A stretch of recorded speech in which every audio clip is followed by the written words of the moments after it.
Welcome back to Valkenswaard for the Grand Prix of the Netherlands. My name is Paul Malin. Look at that temperature, up to a massive 6 degrees now for MX2 Race 2.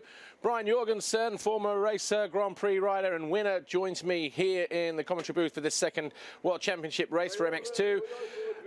Brian Jorgensen, I'll let you get yourself sorted just for 2 seconds. He's literally just walked in from being down on the grid area, but Dave Nicol, our race director, already down there getting ready to get these riders underway. Brian Jorgensen, MX2, race 1 was a great race, wasn't it, for Jordi Tixier, but Jeffrey Hurlings had a lot of work to do, didn't he, after making not the best start from the outside?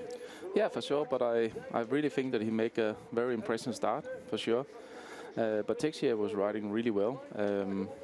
You know, I think that rider have really picked up over the last couple of years, and definitely got his work cut out for Hurlings in that one. But Hurlings, you know, is very confident, and he's very strong in the moment. And what about Stefan Olsen, the JTech Ester Motorsports Honda rider, Danish rider just like yourself?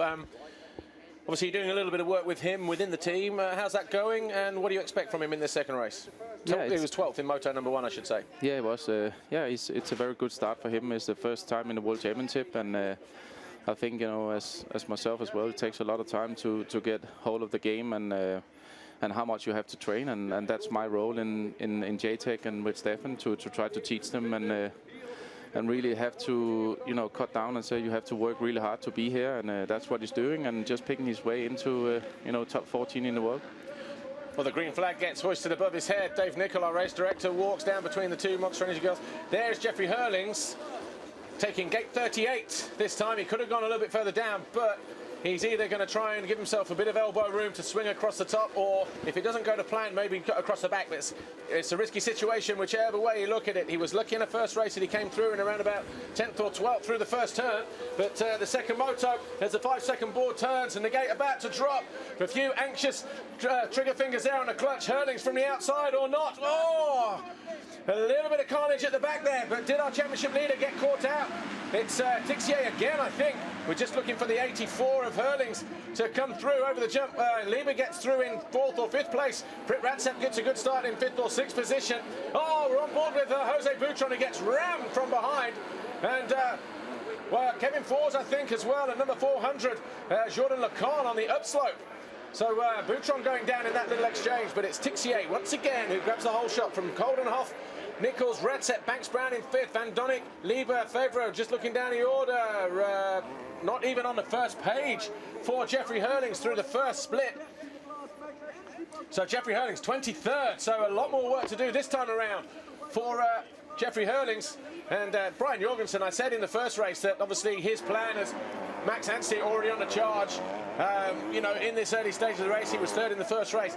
Hurlings obviously said at the beginning of the year he would love to win all the races, go undefeated, and here you would have expected that to happen, but it's making it very, very difficult, isn't he, after that disqualification yesterday in the qualifying race? Yeah, for sure, you know, and this kind of track what we have today, it, like I think you mentioned before in MX1, it's not so bumpy like Hurlings would prefer, so it makes it difficult.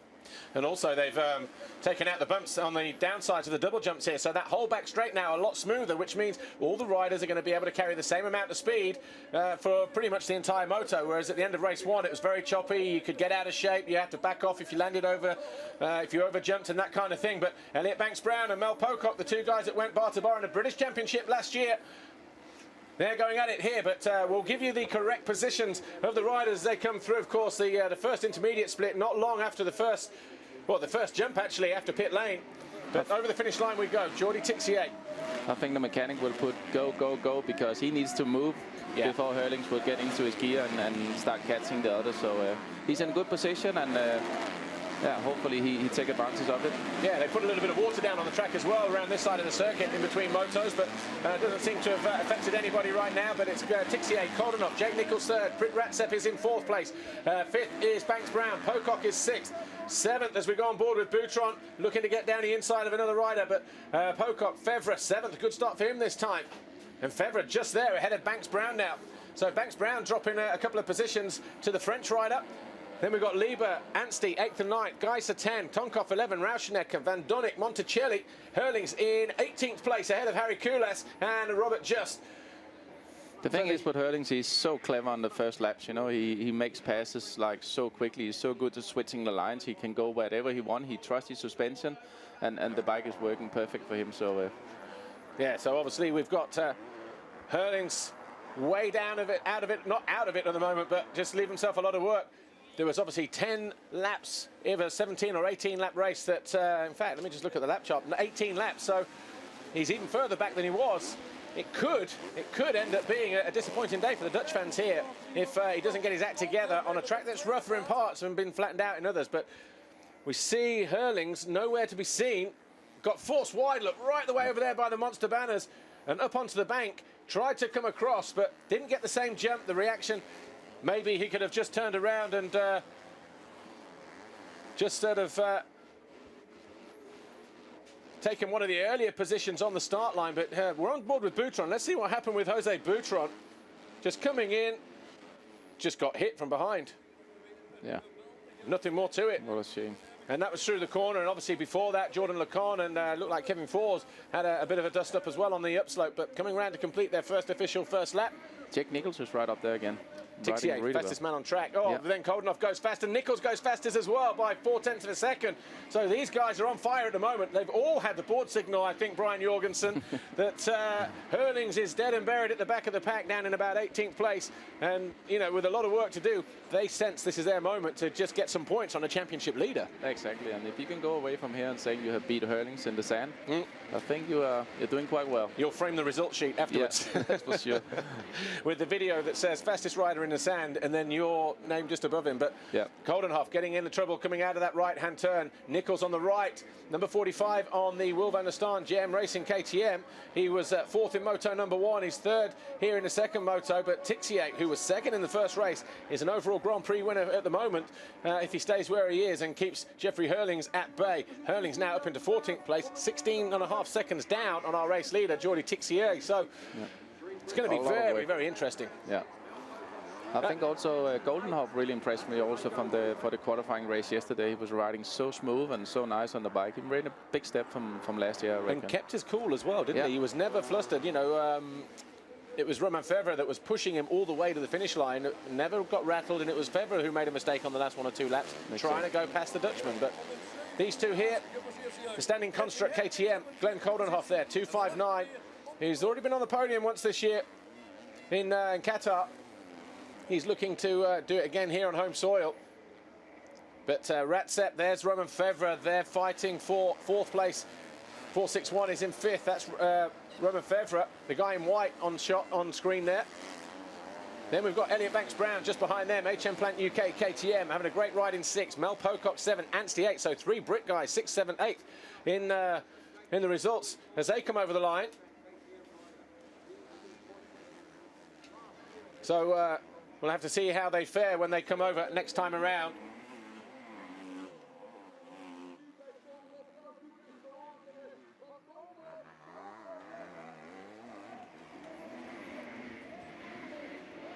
Back with our race leader, Jordi Tixier.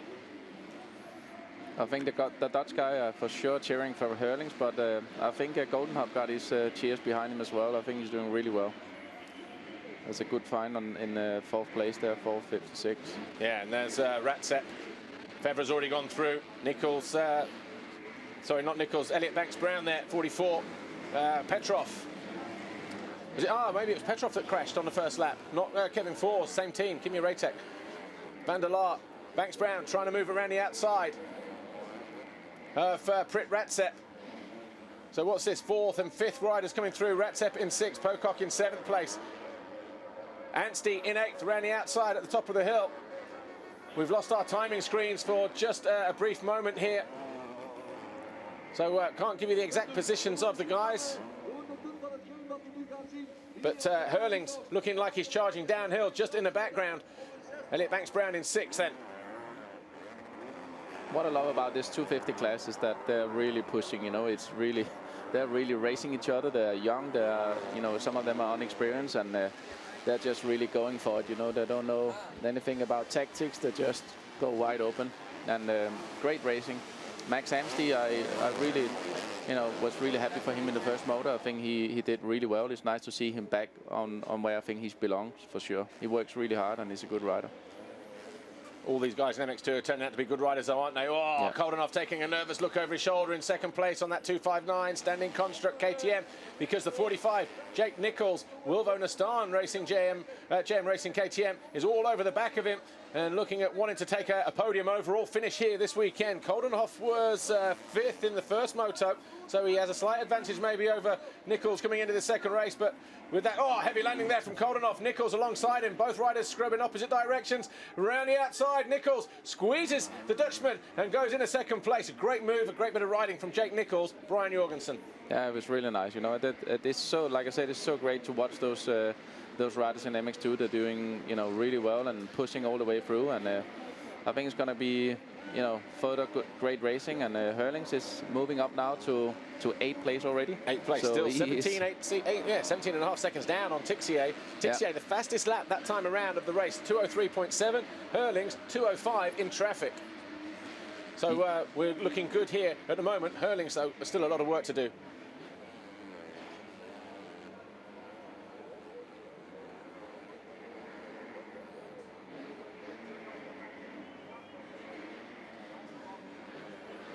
Jeffrey Herlings on the charge, down in 8th at the moment. All over the back of Max Anstey. His back wheel of that Rockstar Energy Suzuki getting all over the place.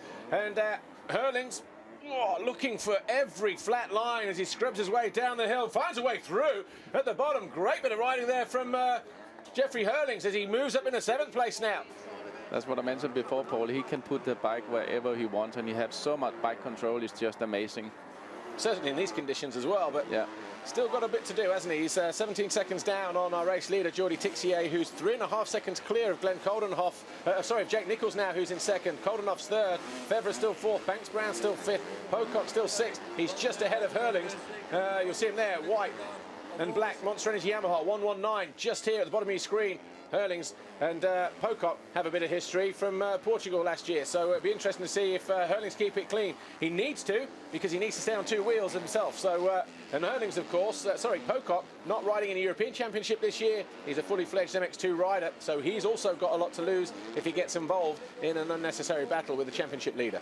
But like you said before, Paul, like Tixier is on best lap 2:03, and Nichols is on 2:05. So he knows that he have to move now, and he needs to go away from this group, and if he wants to win the overall. Herlings maybe look over his shoulder across the watch. No, keeping it real. Just I watched yesterday in the qualifying race. A lot of times when he was coming through from his poor start when he was 12, he was every jump opportunity taking a look over to the left to see where the guy ahead of him was, or to the right to see where the battle was for the lead and that kind of thing. And I wouldn't be surprised if we see a little bit more. Nice line through there, just hanging off the back of that KTM as he looks to jump down the inside of Mel Pocock. Pocock's not going to move over too easily, but has no choice because the railroad that is Jeffrey Herlings comes steaming through, and he takes 6th position away from the defending, the 250 European champion last year, Mel Pocock, who's got Max Anstey breathing down his neck as well. That number 14 on the Rockstar Energy Suzuki. Elliot Banks Brown next in the sights on the number 44 HM Plant KTM of Elliot Banks Brown. So we've got Tixier 4.7 seconds clear of Jake Nichols here on the Wilvo Nastan JM Racing KTM. Number 45, he will also be aware that he needs to get a move on and try to stay ahead of Jeffrey Herlings if he can, but that gap is coming down all the time. Definitely. 19 seconds. Tixier opening up the advantage over Jeffrey Herlings. This could be a race that goes all the way down to the final lap or two. And I can't wait to see how it turns out. Obviously, Jordi Tixier looking at maybe taking his first ever Grand Prix victory. We're going down a pit lane. Joining me down in the pit lane, Jackie Martins. We're seeing a great effort there from Jake. He's just taken over Glenn into second. We know he had some problems in the earlier GPs. How's he feeling today? Yeah, today, well, from last week on, he feels really good. And we're almost sure that he's going to be on the level what he should be. And after his big crashes in Qatar and in Thailand, he was always like 60% on the bike. He did very well, but he tried so hard that he make many crashes. But still, now I'm happy to see him back. Thanks, Jackie. Yeah, good to see Jackie Martin smiling as well, but Jake Nichols is still slower than Jordi Tixier, 2:04.3 and a 2:05.2 for our first and second riders in the race. That gap now going out at 5.6 seconds, so whatever Jordi Tixier had for breakfast this morning, Brian Jorgensen, is certainly working, and there's going to be kids all over the Netherlands and all over Europe wanting a piece of that. That's for sure. And like you said before, Paul, like there's a 20-second gap now, and that kid, he realized that he can win overall now, and now it's just up to Hurling to see how far he get up. But if he doesn't let him by, he will win the GP overall. Elliot Banks-Brown not making it easy for Jeffrey Hurlings. Sense an overtaking manoeuvre coming here. He was quick through here yesterday. He's up the inside, jumping nice and long and taking the short route through as well. Elliot Banks-Brown, the gap between the waves there, too long for that 250, and just losing 4 bike lengths in the click of a finger. But the only way he can do that is because he rides with a lot of technique. You know, the way he sits on the bike, the way he moves, he pulled the bike, and you can see that the effort that he puts in it, he really wants it. He wants to win. I was just watching coming down there. He wasn't even having a hand over the front brake at the bottom of the hill. Is this Olsen? Oh. Stefan? Yep.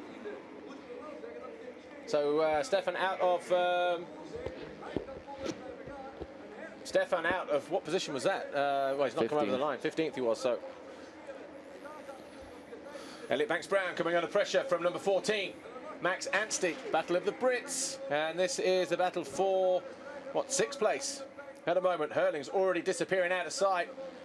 That's some lap time he's put in that time around. Oh, Anstey almost down the inside of the 44, Elliot Banks-Brown, who's not going to move over too easily for a fellow Brit, let alone anybody else. And the way they scrub the bike, you know, on the 250, that seems so light, and they're just really pushing it on the jumps as well. It's great to see. Great race for Elliot Banks-Brown, who's had a bit of disappointment over the first 2 rounds, but on the money at the moment. First moto, though, wasn't great. Didn't finish, was classified as a 36th place finisher, but was out of the race with a couple of laps to go. But here he is making a real fist of it in the MX2 race report. Oh, Anstey, big jump, goes past the KTM of Elliot Banks-Brown, who had to look twice there. Max Anstey not afraid to hit big jumps, doubling up into the bank there. Nice line from him.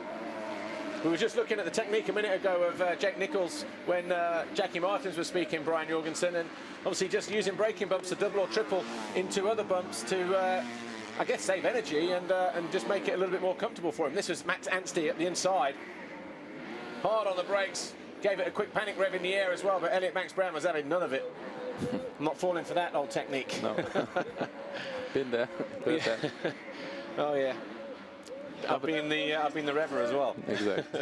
No, but that's what you said, Paul. Like you have to try to save energy out there. It's going to be hard enough for 35 minutes. So yeah, Hurling's fastest lap of the race, 2:02.9. Lap time for Tixier, our race leader, was 2:04.6 then. So a couple of seconds quicker for Hurlings, but he's still 18.7 seconds down with 19 minutes plus 2 laps to go. He needs to be taking that time from now right the way to the end of the moto just to get a sniff of a race victory here and an overall Grand Prix victory as well, because Tixier, second in the first moto, currently leading moto number 2. He is in the driving seat as we speak, isn't he, Brian Jorgensen? Yeah, for sure. I mean, Tixier is, you know, he have everything going for him now, and just have to keep his head cool and just look forward and not looking back at Hurling's coming through. I'm sure that he have a good mechanic to show him the lap board, and that's all you have to ride for. Yeah, and while he hasn't won in MX2, he has been on the podium. His first time was in Latvia last year, 3rd overall there. He was mega excited about that, but he's a European champion. He won almost every race that he was in you know, in the 2010 European Championship, 2009 European Championship. Yeah. So, you know, he knows what it's like to win races. He knows what I don't think he's going to freeze under pressure, is what I'm trying to say. No, for sure. He have a lot of experience, and he, like you said, he have won before. So, but this is a different ball game, and he knows for sure that Hurlings is coming, and this is a big thing for him. So let's hope he can keep his head clear and get his first win. Well, he's done another 2:02.3. Has Jeffrey Hurlings, that gap 16 seconds now. So he really is on the move. The Dutch fans are going to be, you know, like the 12th man in football, if you know what I mean, in terms of the crowd and that kind of thing. There's Pascal Rauschnecker. So Rauschnecker, who's having a good ride, but down in 13th place at the moment, the Austrian, on the standing construct KTM, the teammate to Glenn Coldenhoff. Hurling's up to 4th place, look. He's passed Fevre, Anstey, Brown and Pocock in about the last 2 laps, 3 laps. There's Elliot Banks-Brown, HM Plank KTM. But he's picking up a lot of time there, Paul, on that double session there. He's really getting over the first one, and you know, like I said, with his technique. We've got a yellow flag at the top of the hill. Not what I thought it was. Maybe one of our riders from the top, but I think we're all right for now. Yeah, Jeffrey Hurling's here making more time in that wave section. Yeah, for sure. It's unbelievable the way he puts you know, how much energy he puts into it, and it just, that's what it needs to be done if you want to go to the front, and like he's taking like a second or two there every lap. Mel Pocock going after Elliot Banks-Brown. We're looking at Boutron, who's moving up. This time about a lap ago, he found a way past Maxime Dupre. Now he's up into 19th. He's got Harry Kulas and Mika Boy de Waal just ahead of him in 17th. One of the local Dutch guys. But remember, Boutron crashed on the first lap going through turns 3 and 4. Got hit from behind, didn't even see it coming. So he's got a mission now to get up to the top end. He was 7th in Moto number 1. But with 16.5 to go, Tixier 6.5 seconds clear of Nichols. Koldenhoff 3rd. Hurlings is in 4th and on a charge.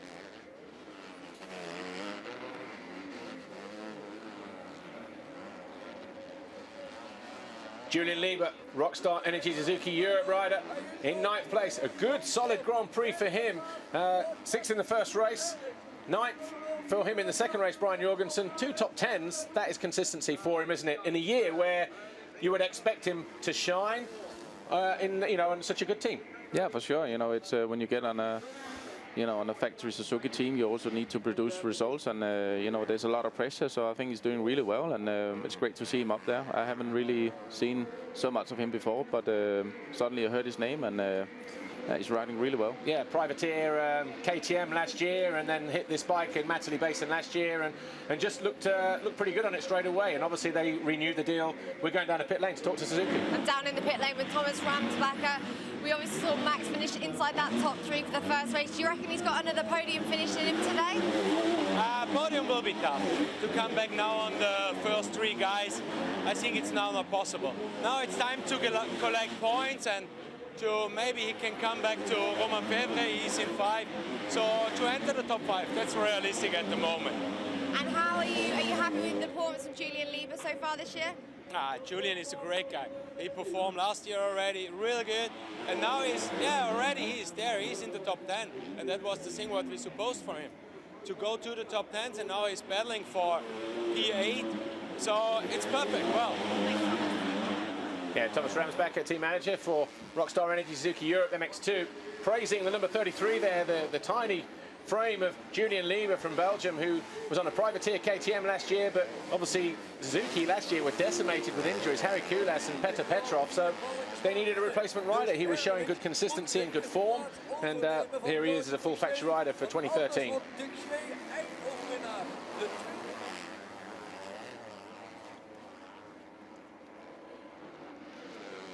Just over 14 minutes plus 2 laps remain. Mel Pocock, 1:19 on the Monster Energy Yamaha in 8th place, coming under intense pressure now from the Rockstar Energy Suzuki rider, number 33, Julian Lieber of Belgium. And this is for 8th place. Just ahead of them, Elliot Banks-Brown and Max Anstey, with Romain Fevre in 5th. Glenn Koldenhoff now being pushed down to 4th place because Jeffrey Hurlings, about a lap ago, found a way into 3rd place. He's now 12 seconds off the lead of Jordi Tixier and 8 seconds. 4 off of Jake Nichols and 12 seconds off the lead of Jordi Tixier. So he's really found his stride now, has Jeffrey Hurlings, as we would expect. Brian Jorgensen, we've got 13.5 minutes plus 2 laps to go. Is this race victory still on for Jeffrey Hurlings?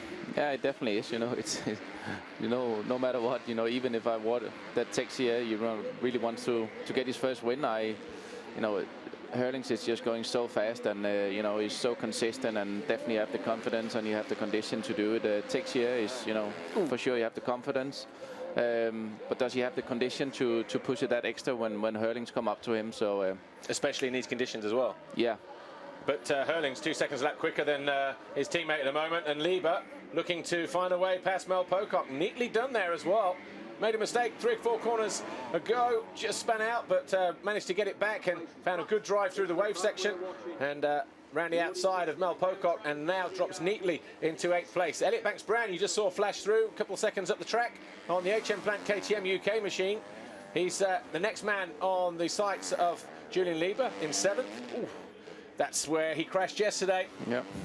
going Jeffrey a little bit. Hurlings, but he was so fast into there yesterday, wasn't he? Hit a braking bump, the back wheel just suddenly got kicked, and he couldn't brake. No. And he was on the front wheel, traveling fast, and then just had nowhere to go apart from through the fence. Yeah, he was lucky there, you know, because when he just end over, it's a little bit. If he end over a little bit before, he would have been straight with his neck down. So luckily enough, nothing happened to him, and it's great to see him up there in the points chase. Right, the distance between the finish line jump and the Dragonback is what separates Jake Nichols and Jeffrey Hurlings. Nichols, we've just had 10 laps complete. This was a point in the first race that Hurlings found his way into the lead by passing Jordi Tixier. The gap between him and Tixier at this stage of the race, with about, I would say, if we're going to do like Moto number 1, with another 8 laps to go, is 10 seconds. The gap then, again, another 2 seconds quicker for Hurlings. So on that basis, there's still time for Hurlings to make his way through the front. But I tell you what, out of all the Dutch victories, the Dutch Grand Prix, because obviously he's won at Leeuwarden, he's won 3 times here, 3 times in a row, never lost a race. A, he doesn't want to lose a race. B, he doesn't want to lose a Grand Prix, because obviously that's the situation he's in, even if he gets to second now. But if he wins it, this, Brian Jorgensen, as a racer, as a former racer, this would probably mean the most to him, wouldn't it? Because he's had to work the hardest for it. Yeah, for sure. And then, you know, and then everyone expected him just to get out in the front and just go away. But, you know, that was probably a little bit too easy for him. And now he made it a little bit more difficult for himself from the crash yesterday. And, you know, to come out here and if he wins, that would be probably one a really good achievement for him. Come from the back and then show everyone that he can charge all the way through. Well, he's charged all the way through. Definitely Tixier 7.5 seconds clear of Nichols, but another 3 seconds further back at the start of the lap. But you can see it's not now. Jeffrey Hurlings behind him, Glenn Koldenoff, and Jake Nichols took a look to see where Hurlings was, and he wasn't there. He knows he's breathing down his neck right now. That's the next rider that Jake Nichols is faced with. But Koldenoff is 4th, Febvre 5th, Max Anstey, Elliot Banks-Brown, Julian Lieber, Mel Pocock and Prit Ratset take us down to the top 10 riders. Then we've got Alex Tonkoff on the Ester Motorsport Honda under the JTEC banner as well. Then we've got Ivo Monticelli on the Ritchie TM, Pascal Rauscheneck, a standing construct, KTM. Nice front wheel action there from Jeffrey Hurlings, just picking up the front wheel, just taking the back wheel over the bumps. He's just on the charts. He's so aggressive. He's like losing no time. Nice scrub through there as well. And look at the time he's just made. You know, even in traffic, he was what 3 seconds quicker than Jake Nichols, and 3 seconds quicker than Tixier. So Jake and Tixier are actually lapping the same time, but absolutely nothing in it between these two guys. But when we see clear track, he's also got to be mindful of the back markers, hasn't he, Jeffrey Hurlings? Yeah, for sure. But again, like we said, Paul, 203. You know, when he get past Nickel, he's gonna give it up another gear, and then takes you a better watch out. You know. Look at this. Jake goes to the inside. Hurlings carries the momentum around the outside and still gets good drive and speed, and he's going to find a way up into second place any moment now. Scrubs his way through. Nichols not going to make it easy for him, but has to back out of the challenge. And Hurlings now in second place. It's been an absolutely phenomenal ride for him. Like we said, Paul, before, he was really fast on the inside. He was picking, you know, like every lap he was picking 1 or 2 there. And now he just switched his line and he just passed on the outside. You know, that guy can put the bike wherever he wants. Took a look as well as he came up over onto that plateau just to see if he could see Jordi Tixier. Can't see him right now, but he'll see him as he comes down the hill and looking down the straight under the 2 Monster Energy double jumps there. But Jake Nichols has had a great ride in this second race. Best thing Jake can do now is try to stay with him and see the lines and see where he loses some time to Jeffrey. Yeah, but I mean the other thing is the energy he puts in is just it's amazing. Yeah. Where is Jordi Tixier? That's the thing. It was about 7 seconds at the end of the first lap, at the last lap, in lap 11. We're on lap 12. We're on board with Jose Boutron, who's now up in the 16th position. And is that Ferrandis just ahead of him? I think Ferrandis has just gone by him, actually. So Ferrandis has come from nowhere, but Boutron going again. That on-board shot there just gives us some idea of the ruts and everything else that Hurlings and these guys are hitting, but Hurlings doing it a lot quicker than everybody else. Yeah, for sure, you know, and like you said, you know, the way he picks the bumps and the way he jump over the small bump, he just saves so much energy, and yeah, it's just an amazing rider. Julian Lieber having a great ride as well. Okay, now in 8th place. He's lost a couple of positions in the last few laps, but he's still there, looking good for top 10s. But Tixier, 6.1 seconds clear now. So Hurling's closing all the time. Nichols third. He's consolidated that. He's, 11 seconds quick ahead of Glenn Koldenoff. Then we've got Roman Fevre, a better ride for him in fifth on the Wilvo Nastan JM Racing KTM. Max Anstieg, teammate of this guy, finds himself in sixth. And then Banks Brown seventh, Lieber eighth, Pocock ninth, Tonkoff is 10th. But Brian Jorgensen, a few laps ago, I think when we were listening to Jackie Martins and he was talking about Hurlings, there was a shot of him coming down the hill where he just passed Jake Nichols.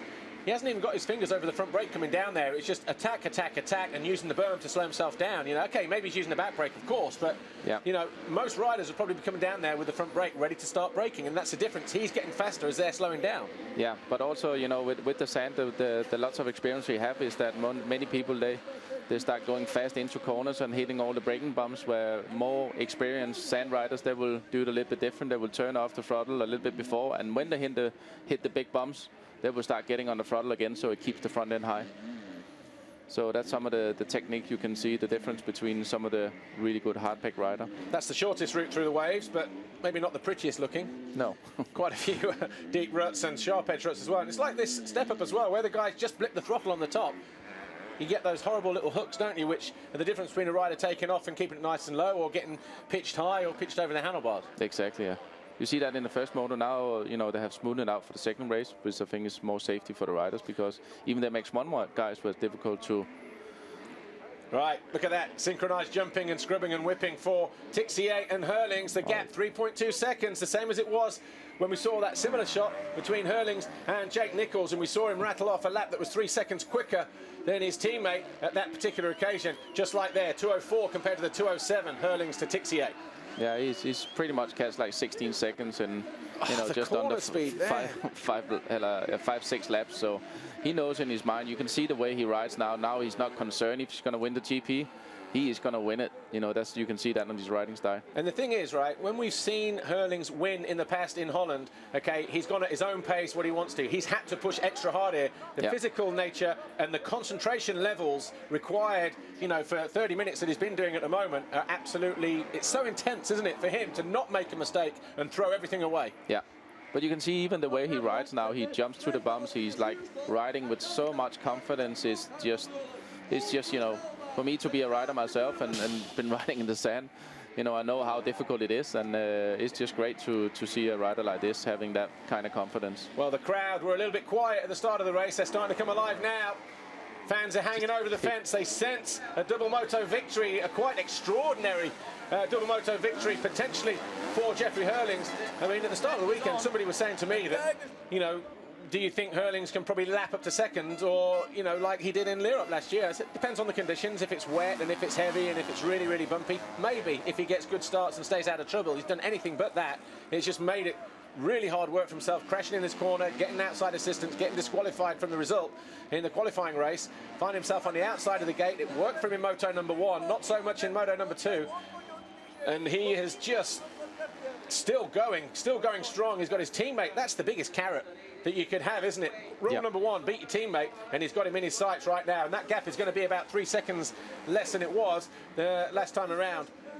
But isn't that the great way with racing, Paul, is that, you know, you never know who's going to win. It's such a difficult sport that we're in, and you know, even the best one, you know, you have to stay so focused, and a couple of small mistakes and you lose the Grand Prix win. Even the line choice there, big bumps to the outside, he kept it nice and tight to the left, and even tight on the inside as well, and he's all over the back of Tixier. Matter of time now. He's just playing with him. Oh, loses a leg, but nothing to worry about there.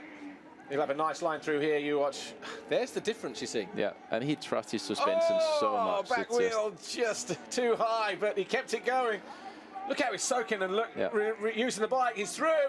Hurlings is a new race leader with 3 minutes to go. Absolutely sensational stuff. He's been fast through that part of the circuit all weekend. He'll just want to keep pushing now and try and put as much distance between himself and his teammate. He won't want to just win it by a couple of bike lengths, will he, Brian Jorgensen? No, for sure. But Paul, you see that on the screen here, like I said before, he puts the bike everywhere he wants, and he trusts his suspension fully, because even the biggest bumps on the track, if he needs to go there, he will go there. And you know, it's just really great to watch. But Texi must be quite gutted right now, you know, well, being I mean, 20 seconds in the front. But yeah, I think you will not mind to lose to this guy because you know that he's quite special. Yeah, well, he already referred to him in the post-race interview in Moto number 1 as, well, Hurling's the king of the sand, so, you know, to be there for 10 laps, well, that was already pretty good. He was there for how many laps now? Sort of 16, something like that? Yeah, it's not a bad thing to have on your CV. No, there's my lap chart. Yeah. But Jose Butron still down in 18th. That crash on lap 1 not doing me any favours at all.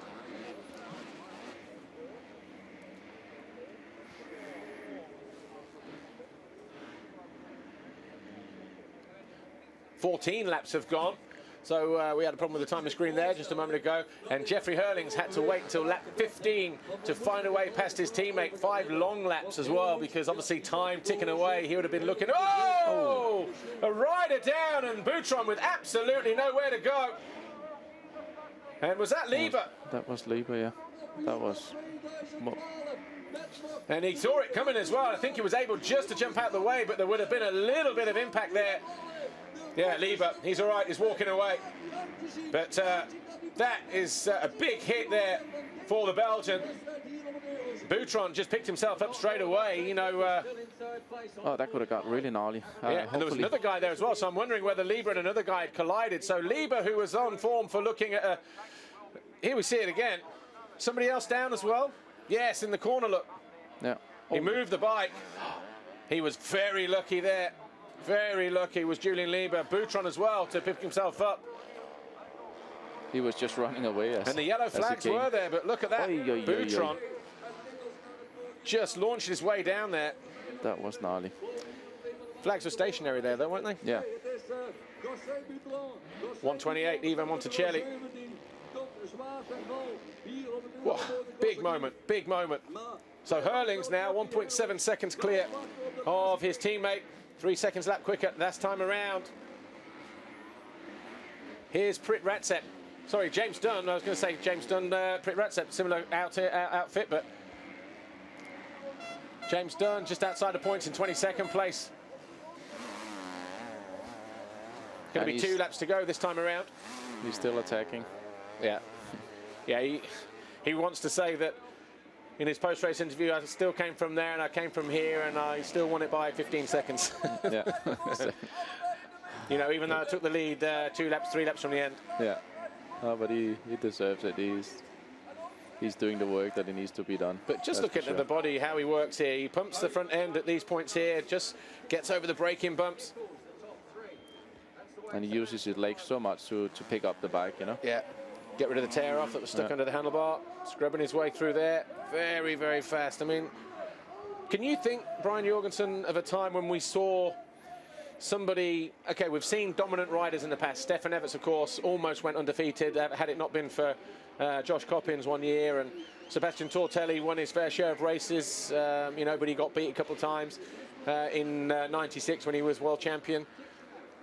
Hurlings, obviously no stranger to winning races, but in terms of dominance in the sand and the way, the manner of his style in the sand. Have you ever seen anybody like this? Stefan Everts was always known as the best rider in the world in the sand, but he was a lot smoother looking, and therefore maybe not attacking as much as Jeffrey Hurlings is. He's fast, smooth, and looks great.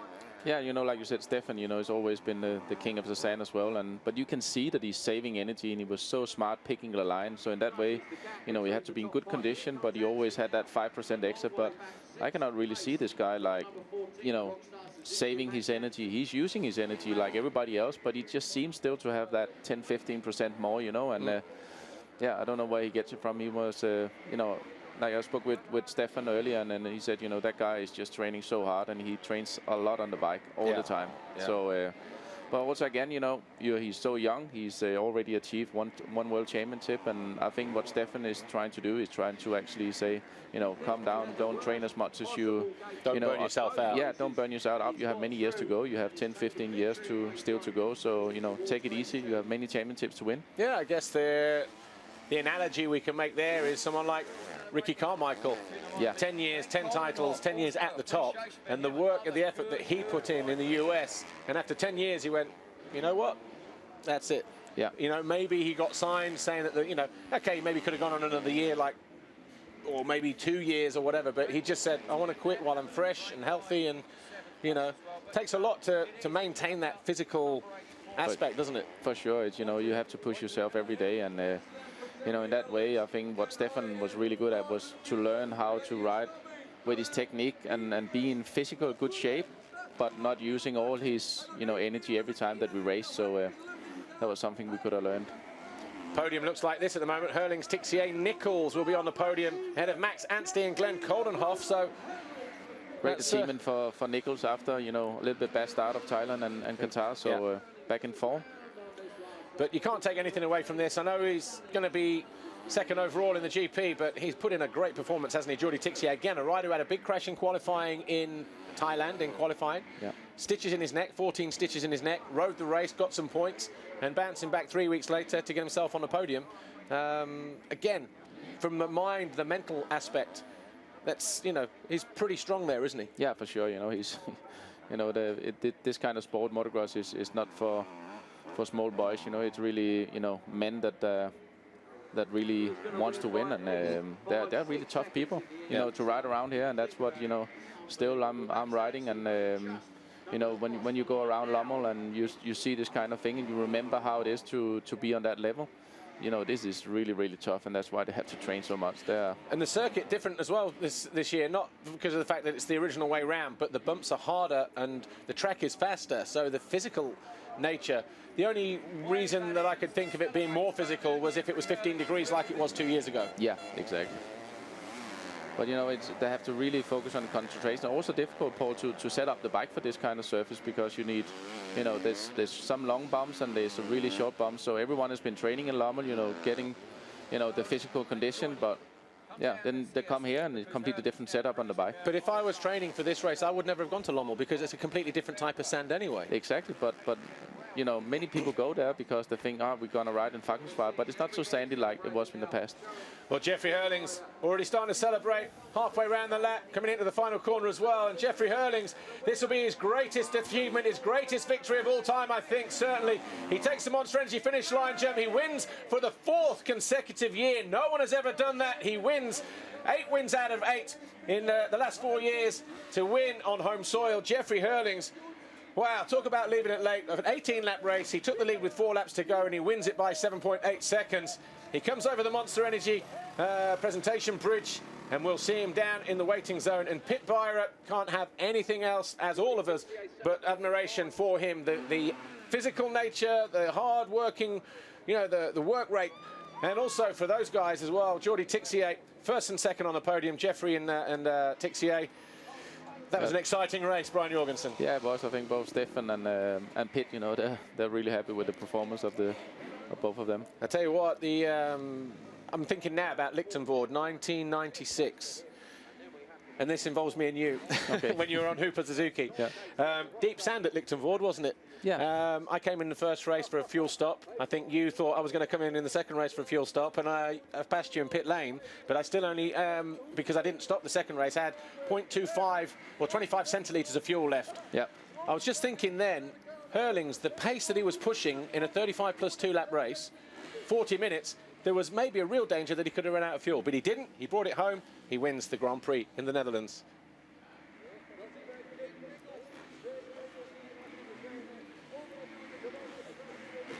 Brian Jorgensen, do you remember that Grand Prix at Lichtenvoorde back in? It was a tough day, that was, wasn't it? I think it rained and it was very heavy, and especially when you have been working all the heat and you have to go in for a pit stop and you see Paul Malin coming by. No, I mean, it was. But this thing, it's like management, isn't it? You know, the first practice, the practice on the Sunday morning, we did a fuel test, did 5 laps, and we measured what we had and what we ended up with, and we said, you're going to have to do a fuel stop. Yeah. So, and I think I went down on the first turn as well, and 2 laps to go or whatever, I came in, did that fuel stop, and, you know, turned out we needed it. Second race, I crashed again. I got to like maybe 7th or 8th. I saw you were maybe 15 seconds ahead of me, and I thought, okay, I'm going to back it off now, 20 minutes in. Yeah. I'm going to try and save the fuel and maybe not come in. And if I lose fuel and run out of fuel, it's my fault.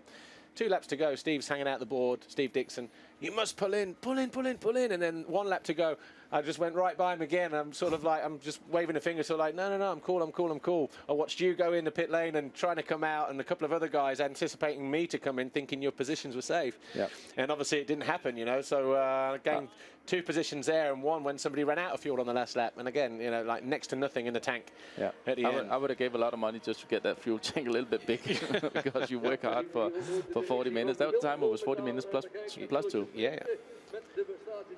So great memories, Paul. Yeah. Jeffrey Hurlings wins race 2 from Jordi Tixier, and what a victory it was as well. Great second place for Tixier, winning or leading both races here. Jake Nichols, 3rd in the race, 3rd overall in the Grand Prix as well. That'll be good for his confidence after the first 2 rounds.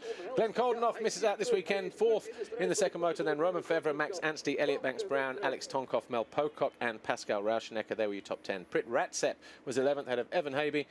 Tim Geiser, Harry Koulas, Dylan Ferrandis was 15th, Maxime Dupre 16th, Brian Bogus, Mika DeWaal, Veshlov, Sevlov Brilyakov, and then James Dunn. Obviously, we saw that crash from Jose Boutron when he was in about 15th, 16th place, when he just nailed the bike of Julian Lieber.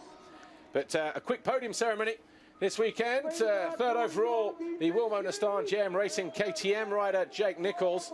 2nd overall, Red Bull KTM Factory Racing, Jordi Tixier, and his teammate, no doubt about it now, the winner, but he looks like a spent character there, put in a lot of effort. Jeffrey Hurlings is the Grand Prix winner here in the Netherlands at Valkenswaard. Brian Jorgensen there, nice looking podium. Yeah, now, especially for KTM, you know, it's 3 KTMs in the front. But I mean, in terms of the new podium that we have here, yeah, it looks pretty good. Really good. Yeah, really professional. Looks really good. Good for the sport. Dwan van Dijk, track manager here, getting up there on a podium. He'll do anything for 5 minutes of fame, wouldn't he, that guy? No. Trophies being handed out, 3rd, 2nd, 1st, Jake Nichols, Jordi Tixier, and Jeffrey Hurlings. And yeah, I wonder if this would be his proudest moment, his biggest win, because he'd had to work so hard for it. Dr. Wolfgang Schrub, the director of the FIM CMS, hands the red plate yet again. He's led it from round 1. He's still undefeated. 6 motos from 6. These were the toughest of those 6 wins, definitely, on home soil, which I wouldn't have thought I'd heard myself say. No. But anyway, national anthem for Holland. Yeah.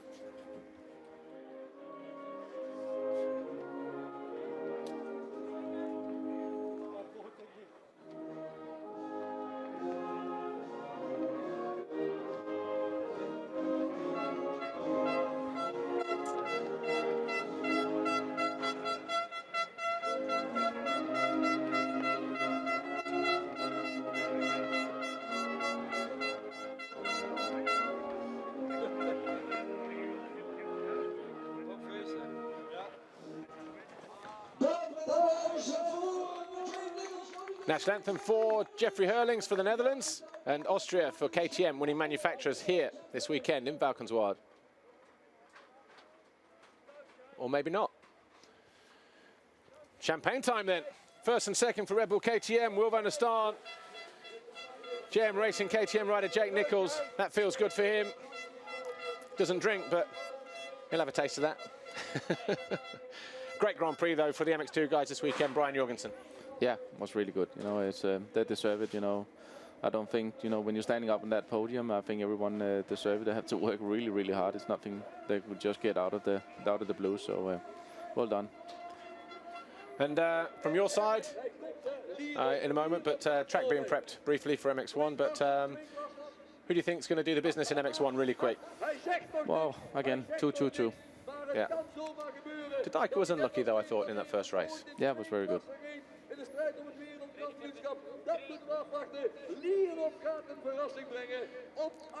So overall classification then for the Grand Prix, no doubt about it in the end. 2 wins out of 2. Hardest 2 wins probably for him, bar the ones earlier on in his career, I guess. 50 points, another 50 points for Hurlings. Tixier takes 44, Nichols 38, with Anstey 4th overall. Good ride, good result for him. He's on the move and yeah, gaining in confidence from 1 week to the next. Of that I have now no doubt. But Roman Fevre surprised me a little bit this weekend after his qualifying race. 10th overall, no score in the first race, bad start, a couple of mistakes, never got into the points. We're going to go down to the podium though. Here's Jeffrey Hurlings, our Grand Prix winner. Jeffrey, you have certainly put on a show for your home crowd here today. I mean, 4 double moto win victories. How does that feel? It's the 4th time winning, as you said, so it's an amazing feeling. You know, been a hard day, to be honest. You know, 40th gate pick. You know, this time we had a terrible start and came from somewhere down 30th, 40th place somewhere. So I had to fight hard for this win. The track was so flat, so it was hard to make a difference, and it turned out pretty hard back today. So, but you know, I won, and that's what all matters. So I've been winning 3 out of the 3 last races, and I couldn't ask for more. So thanks to Red Bull KTM Factory Racing Team. They did a great job, and I hope to come out with a win again next week in Italy. Congratulations. Jeffrey Hurlings had a sense of humour. Yeah. Nice flat track. Yeah. I think for most of them it would not have been a flat track, but for him, like we spoke about before. For him it was flat. Yeah. That's all that matters. Yeah. Flat track helped him get 50 points. But no doubt about it, overall Grand Prix winner this weekend, Jeffrey Hurlings.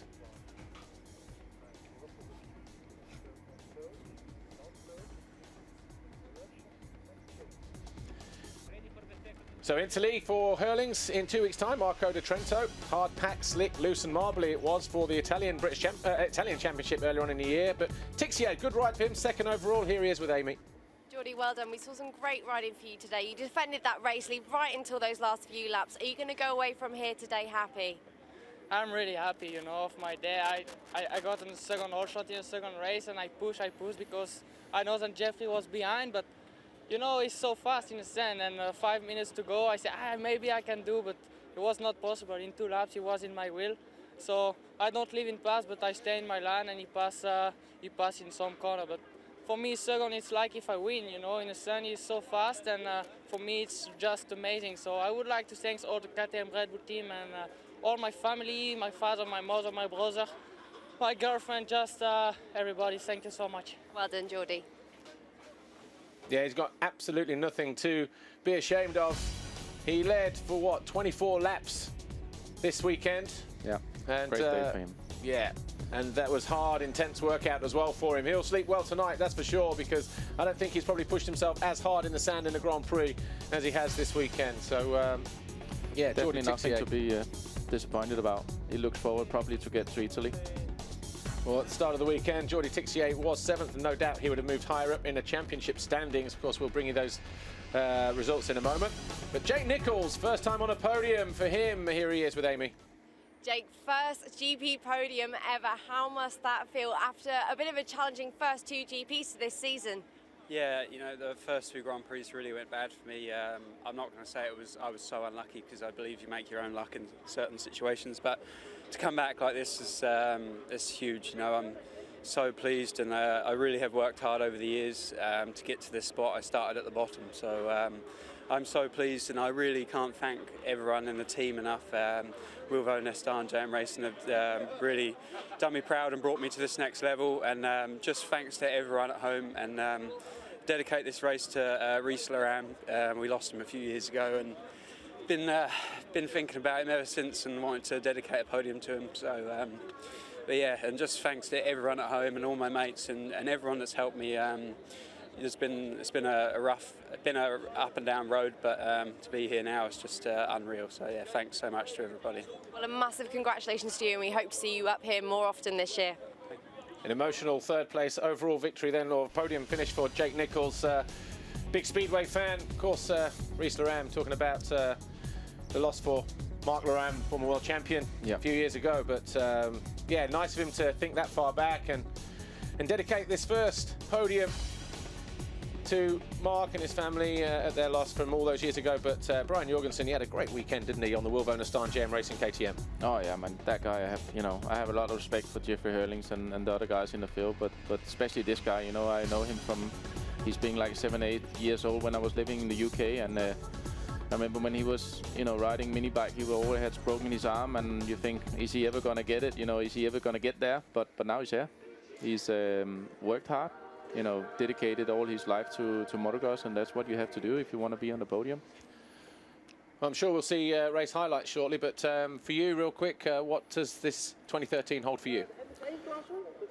What are you doing 2013? What's Brian Jorgensen doing now? Well, basically, retired many years ago and worked with Honda the last couple of years. And now they started this 150 class, which put my program a little bit to the side. But you know, there was only a small part of my business. I do my training school in Spain and working with JTech and working with Stefan Olsen and Thomas Olsen, which is doing World Championship and European Championship, and just really enjoying and try to give my knowledge to young riders and all the experience that I have and some of the mistakes I did. I try to give that you know, to young riders and say don't do it like I did it. You know, I also made mistakes, and you know, just trying to give them best for what I had and what I learned over the years. And I still ride quite a lot of myself, and I'm going to do the, you know, as a big goal for me, I'm going to do the World Vet in California in Glen Helen this year. So I have also something to look forward to, and give me an extra boost to be able to train with Stefan and Thomas and the other riders, you know, to still,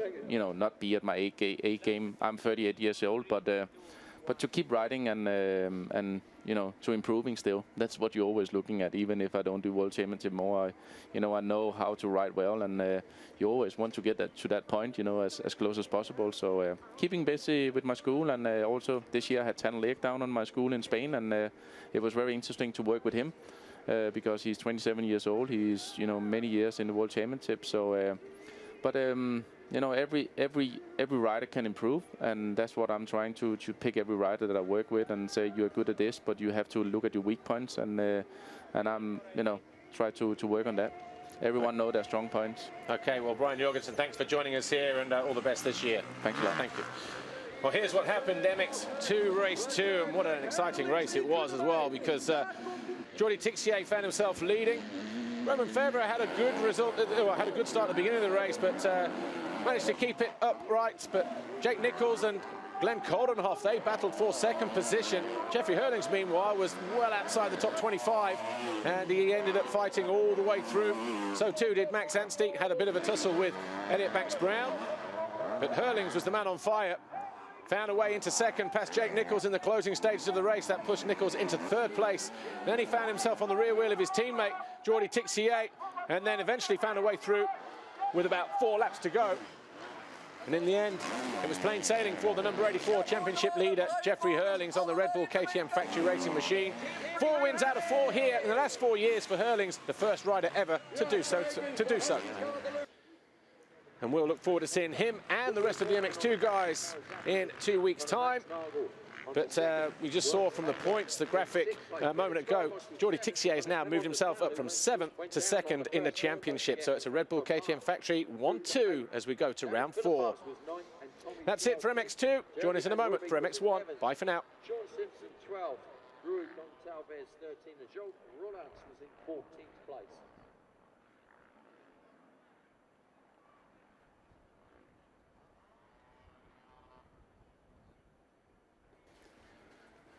So if you're still with us on MX Live TV, of course, MX1 riders down on the line. They're getting ready to do it all over again. The track was a little bit flatter, Jeffrey Hurlings' words, not mine, at the start of that race, but it's really only the jump faces that were tweaked before the start of the race in the break. 1 or 2 areas out on track as well, but generally speaking, it's still a very, very tough racetrack that these guys are going to face. That's the new VIP area. It's a skybox, so VIPs across the top. We've got the waiting zone down underneath. Obviously, the guys are on their sighting lap right now. That's why the banners are down. That creates the perfect backdrop, but before their sighting lap, the guys are tucked nicely in there. The banners are up, and yeah, it's sheltered from the elements, the cold, the wind, the weather, and that kind of thing. But we'll be back in a moment. MX1 Race 2.